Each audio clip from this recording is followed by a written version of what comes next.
2019年，一个臭名昭著的恶魔在监狱中自缢身亡。6年后，这个人似乎又复生了。有人在佛罗里达州的高速公路上拍到这样一段视频 ：Epstein is alive。这不是那谁吗？爱泼斯坦。互联网瞬间炸锅。You can't tell me this guy don't look like Jeffrey Epstein。有人惊呼：爱泼斯坦从坟墓里爬出来了。甚至有人说他可能从来就没死。更奇怪的是，不只是他。爱泼斯坦案另一个关键人物麦克斯韦也开始被人怀疑，有人认为正在监狱服刑的那个人可能根本就不是他，甚至还有人在加拿大看到一个和他几乎一模一样的人。Gillen? Do I know you? 与此同时，这个案件中的其他关键人物接连离奇自杀，这一切听起来都很离谱。但问题是，6年前纽约监狱的那个夜晚本身就疑点重重。而越来越多被翻出来的细节，让人不得不怀疑那场所谓的自杀到底是不是真的。今天我们不只讲最近这起真假爱泼斯坦的诡异事件，还会深挖美国司法部披露的邮件里那些让人不寒而栗的黑话，以及纽约公寓里那2幅意味深长的美国总统画。当这些线索重新被拼在一起，问题就不再只是爱泼斯坦到底有没有自杀，而是为什么那么多人都知道他是一个恶魔，却依然选择接近他，甚至保护他。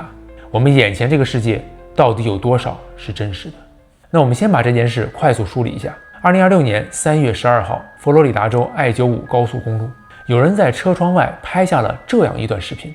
画面里，一个银灰色头发的男人开着敞篷车从镜头前掠过，配文是爱泼斯坦在佛罗里达南部出现了。怎么最近这么多克隆人？金凯瑞完了，又是爱泼斯坦。这段视频就像一枚炸弹，迅速引爆了整个网络。有人说这是克隆人，这是替身；有人说这是模拟世界的系统出 bug 了；还有人说我早就说吧，他根本就没死。要知道，佛罗里达棕榈滩正是爱泼斯坦当年最核心的活动地点之一，他第一次被捕被定罪就是在这里的那栋豪宅里。所以，当一个几乎一模一样的人出现在同一个地方，这真的是诡异到家了。然后这名男子很快出来回应 ：“Hey everybody, this is Palm Beach Pete, and my video went viral because some dude randomly filmed me while I was driving on I-95. I'm not Jeffrey Epstein. I'm Palm Beach Pete.” 大家好，我是 Palm Beach Pete， 棕榈滩彼得，来自佛罗里达棕榈滩。我不是杰弗里·爱泼斯坦。I'm me. I'm Palm Beach Pete. I'm a regular guy. I'm retired. I lived in the city for a long time. Worked in commercial real estate. I love to play tennis. I'm very social. 他说自己只是一个普通人，已经退休了。以前呢做商业地产，喜欢打网球。他还专门去开了一个抖音账号，名字就叫做不是爱泼斯坦。短短几天粉丝就飙到了几十万。然后他开始频繁地接受采访。他说Have nothing to do with Jeffrey Epstein. He's a very bad person. What he did, obviously, and he is dead, and I'm alive. 爱泼斯坦是个很坏的人，他已经死了，但我还活着。甚至他还半开玩笑地说 I'm just a better looking version than Jeffrey. 我是长得好看的那个爱泼斯坦版本。但是如果这是真的爱泼斯坦，他应该也不会这么高调的去搞什么抖音吧？莫非是灯下黑？最危险的地方就是最安全的地方。I'm not Jeffrey Epstein. I'm Palm Beach Pete. I'm Palm Beach Pete. I'm just Palm Beach Pete.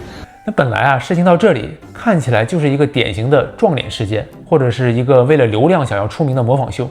但接下来他说的一些细节，让整件事开始变味儿。他居然认识爱泼斯坦。他说很多年以前在纽约 Back in the day, when I was living in the city, I went to a couple of parties and Epstein was there at a party, and he was kind of creepy, just sitting on a couch, staying to himself, and he wasn't the magnitude that he is or was, so he wasn't a big deal. He was mysterious. People didn't know how he made his money and where he, what his story was, but I never really encountered him and had a conversation with him. I just saw him at a party. 他去过几次 party， 爱泼斯坦也在。当时对方还没有那么出名，经常一个人坐在沙发上，看起来很诡异，很神秘。更离谱的是他还说，早在2019年，他在纽约的时候就已经因为长得像爱泼斯坦火过2次了。那听到这里采访他的主持人直接懵了，问他 Wait, hold on, wait. In 2019, you're saying you lived in New York City? Yes. Oh, so you've been everywhere he he goes. Yes. So yes. 2019年你也在纽约？为什么爱泼斯坦出现的地方好像都有你？而他也没有否认，看起来还很享受这种一夜爆红的感觉。什么？你去纽约见过爱泼斯坦？我觉得这个地方有点太夸张了，反而有点就是越抹越黑那种感觉。那这段采访让所有人都感觉整件事情看起来好像没那么简单。而接下来网友开始一帧一帧截图，有人还专门对比了他的牙齿和爱泼斯坦的牙齿，这牙齿的排列简直一模一样，好吗？是不是？哪有这么巧的？那更吓人的是甚至还有人对比了他说话的方式，比如 And some knucklehead films me. 他说 film 的时候会有一个轻微的停顿 film， 而爱泼斯坦在过去的一段视频里 One of the largest frauds. 说 fraud 的时候也有类似的卡顿 fraud。 太吓人了。真正把这件事推到高潮的是另一条线索，有人在爱泼斯坦那300多万页的文件里翻出了一封2011年的邮件，发信人名字已经被涂黑了，那收件人是爱泼斯坦，内容是：我昨晚看到你的双胞胎了，我看到的那一刹那心脏差点跳出来，那个人长得跟你一模一样，他在大街上拥抱和亲吻另一个男人。啥？所以模仿爱泼斯坦的人出现在爱泼斯坦的文件里，而且他还见过爱泼斯坦。对，整个事儿太邪门了。我甚至开始怀疑这个世界是真实的吗？还是说这个虚拟系统出问题了？或者说这两个人都是系统克隆出来的？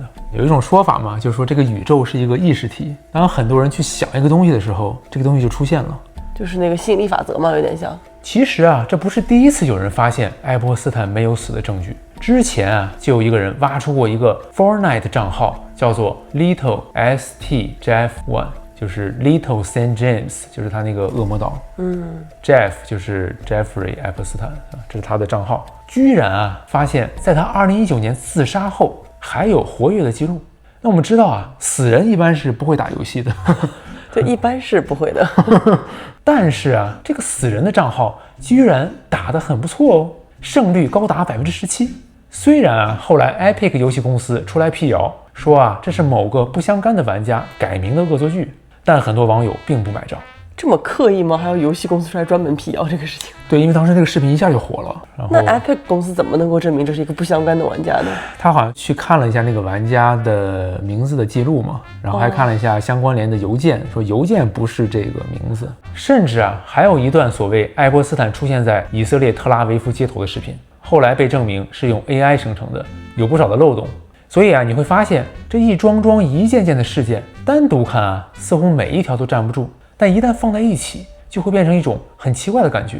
为什么这么多人愿意相信爱泼斯坦没有死这种看似荒谬的观点？因为它点燃了一个已经存在很久的怀疑：2019年爱泼斯坦的那场自杀到底是不是真的？那接下来我们就要回到6年前那个夜黑风高的晚上。2019年7月6号，杰弗里·爱泼斯坦因为多项罪名被关进纽约曼哈顿的联邦监狱。这是一个关头号要犯的地方，理论上监控最严密，流程最严格。但问题是偏偏就是在这里，几乎所有关键的环节在同一时间出了问题。2019年8月10号的凌晨，监狱管理局宣布爱泼斯坦在牢房里自杀身亡。但如果我们把那一晚发生的事情一层层拆开来看，你会发现这不是一个漏洞，而是一整套系统在同一时间集体失效。接下来我们就来盘盘这其中出现的4大疑点。疑点1：尸体。按照规定，这种疑似自杀的现场必须按犯罪现场处理，不能动，不能破坏，必须第一时间拍照取证。但实际发生了什么呢？他的尸体被直接移动了，而且没有进行现场拍照，这在流程上是违规的。也就是说最关键的第一手证据被当场破坏了。而尸检之后，法医给出的结论是他用床单上吊自杀了。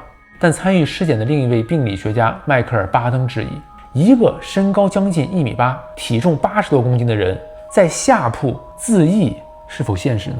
在下铺自杀的？对，这也太诡异了。是吗？就是你在下铺，那还叫什么自缢啊？用绳子把自己勒死了，这需要太大的决心了吧？就不太可能呀，因为人的生理反应，他就是会自己站起来的。那此外他还在爱泼斯坦的颈部发现了骨折的现象，而这种骨折在被勒死的受害者中更为常见。还有一个我跟你说特别诡异的事情，爱泼斯坦死亡时候的室友51岁的 Efrain Stone Reyes 在2020年被释放后仅几个月，在家中突然去世。死因是新冠，这会是一个巧合吗？疑点2，监控。据称当时整个监狱有11个摄像头，但最后能用的只有2个，其他的都坏了。而 FBI 更是只公布了其中1个的视频，而在这个画面里是看不到爱波斯坦那一层的，也看不到通往他那一层的楼梯，关键的路径是盲区。也就是说啊，如果有人走上去，在这个监控里是根本看不见的。但 FBI 却肯定地说，当晚没有人接近他。那更离谱的是啊，这段视频本身也不是原始视频，画面里甚至出现了鼠标光标，很明显是被剪辑过的，而且中间还有几分钟的画面消失了。疑点3，看守。按照规定啊，爱波斯坦这种级别的犯人必须每30分钟检查一次，但那一晚整整8个小时没有人去检查。2名警卫不仅没有去巡查，还后来伪造记录，谎称自己巡查过了。有一个粉丝留言，他在一个小地方的监狱工作，他们那儿每个小时要检查犯人2次，而对于特殊犯人和有自杀倾向的，每小时要检查4次。所以这说明什么？更离谱的是一个细节，这2个人的值班位置距离爱波斯坦的牢房只有4米多远，结果啊，8个小时愣是没有人去看一眼。那他们在干什么呢？他们说自己在睡觉，在值班的时候睡觉。对，但发现啊，其中1名看守诺埃尔在爱波斯坦被发现死亡前1个小时，也就是凌晨5点42和5点52，连续2次在 Google 搜索爱波斯坦在监狱里的最新消息。他在查他的新闻，但是却没有去看他本人，这就很像不像是那种你发现他已经跑路了，你想看这个事情没被发现，就好像你抢了银行，但这个事情还没有爆出来，然后你在网上查，哎，这个银行被抢了。如果有调包的话，之前已经发生了，他在看有没有说任何人发现这件事情。那同时啊，这名看守的 Chase 银行账户里，在事发前不久，居然出现了一笔来路不明的5000美元现金存款，才5000块钱就把爱波斯坦给放了，真的是亏了。再看第4个疑点，囚犯笔录。在后来曝光的一份 FBI 笔录中，一名囚犯说啊，那天早上他被吵醒，听到2名狱警在争吵，其中一个大喊：“你把这个人杀了！”另一个女看守回应：“没事儿，我们会搞定这件事的。”那另外啊，在 FBI 公布的视频里，如果你仔细看，有一帧画面里，这个狱警诺埃尔上一秒还在椅子上，下一秒突然就从椅子上消失了，大变活人。如果你看视频的左下角，时间上是连贯的，说明什么？这个时间是伪造的。最搞笑的是啊，FBI 副机长 Bongino 在采访的时候还说啊， We are working on cleaning it up to make sure you have an enhanced and we're going to give the original so you don't think there were any shenanigans. 我们正在努力尝试加强视频的清晰度，而且还会公布原始视频，这样你们就知道啊，这里边没有任何阴谋了。确实没有阴谋，这么明显了，都是阳谋。咩？那现在啊，我们把所有这些疑点放在一起，尸体被移动，尸检存在争议，监控失效，存在盲区，视频被处理，原始版本不公开，再加上看守不巡查，伪造记录，账户出现异常资金。这个时候啊，问题已经不是哪一点不合理了，而是为什么所有环节全部在同一个晚上出了问题。你可以说啊，这是极端的低级失误，但当失误都到这种程度，它就开始不像失误了。而爱波斯坦被宣布死亡后，质疑声开始迅速扩散。一项民调显示啊，只有16%的人相信他是自杀，而45%的人认为他是被谋杀，剩下的人不确定。也正是在这种背景下，一句话开始在网上疯狂传播 ：Epstein didn't kill himself。爱波斯坦没有自杀。爱波斯坦他的律师说，爱波斯坦当时没有任何的自杀倾向，就他觉得自己应该不会受到很大的惩罚，因为他觉得他自己有很强的律师团队。对，所以说自杀这个动机其实是不成立的。那这句话后来变成了一个梗，比如瑞奇·热维斯在2020年好莱坞的金球奖颁奖典礼上开玩笑地说 So in the end, he obviously didn't kill himself, just like Jeffrey Epstein. Shut up! I know he's your friend, but I don't care. 爱波斯坦没有自杀，他还说啊，我知道你们都是爱波斯坦的朋友，但我不在乎。场下呀，包括汤姆汉克斯在内的大牌一脸的尴尬。Remember, they're just jokes. Or like working for Harvey Weinstein. You did it. I didn't. You did it. Shut the up. 那看起来啊，他像是在玩梗，但其实他表达的是人们一种非常直接的情绪：我不相信。而一旦这种不信任建立，后面的所有事情全都会被重新解读，包括我们开始讲的那位棕榈滩彼得。我跟你说，后来意识到一个非常细思极恐的时间点。2019年11月啊，这2名狱警被正式起诉，而媒体也开始大规模质疑整件事。而就在几个月以后，你还记得发生了什么事吗？新冠疫情来了，所以整个这些事情就开始不了了之了，相当于。真的吗？是的，2019年嘛，2019年8月他死的呀，然后11月正查的正如火如荼呢。新冠爆发其实真正所有人知道是2020年1、2月，但真正开始流行是11月开始的。所以有一个大胆的想法，就是因为这背后是更大的事情。而且你知道吗，比尔盖茨之前不是一直在研究准备课题，就是如果世界发生重大的疫情该怎么办。 Today, the greatest risk of global catastrophe doesn't look like this. Instead, it looks like this. If anything kills over 10 million people in the next few decades, it's most likely to be a highly infectious virus. 我突然发现，哇，这个时间点真的太神奇了。天哪！如果说爱泼斯坦的死亡让人开始怀疑他是不是被谋杀，甚至根本没有死，那接下来这个人让人开始怀疑他是不是被调包了。这个人就是麦克斯韦，爱泼斯坦案中最关键的核心人物之一。2021年，他被判5项罪名成立，其中包括贩卖未成年人。2022年，他被判处20年监禁。但紧接着，事情开始变得有点不对劲儿了。他没有继续被关押在最高安全级别的监狱，而是被送往德州布莱恩的一所最低安全级别的女子监狱。没有高墙电网，没有严密封锁，更像是一个社区。甚至有公开资料显示啊，他在这里享受了很多的特权，简直就是那里的女王，包括无限供应的厕纸。对，说一般的犯人啊是1周可以拿到2个，对，他是无限供应，甚至啊还给他找了一只陪伴犬。还有呢，就说什么其他人都不能跟他说话，不能去讨论他，然后说有一个人就是违反了讨论他了，结果就被送到了更高级别的监狱。据说连那个监狱长最后都受不了了，说我不要做他的，就天天呼来唤去的。那诡异的是啊，他在监狱的视频流出后，有人惊呼这个人不是麦克斯韦。 This is Ghislaine Maxwell, but who the hell is this? 无论是脸型的轮廓，还是他鼻子的形状，和之前比都发生了很大的变化。有人甚至说啊，不仅爱泼斯坦没有死，麦克斯韦可能也不在监狱里。甚至有整形医生出来分析，说这些细节变化不太像单纯的衰老或者医美。监狱里面还能做医美吗？甚至啊，网上流传着一段视频，在加拿大有人见到过一个和他几乎一模一样的人。Did Ghislaine Maxwell escape to Canada? Ghislaine? Do I know you?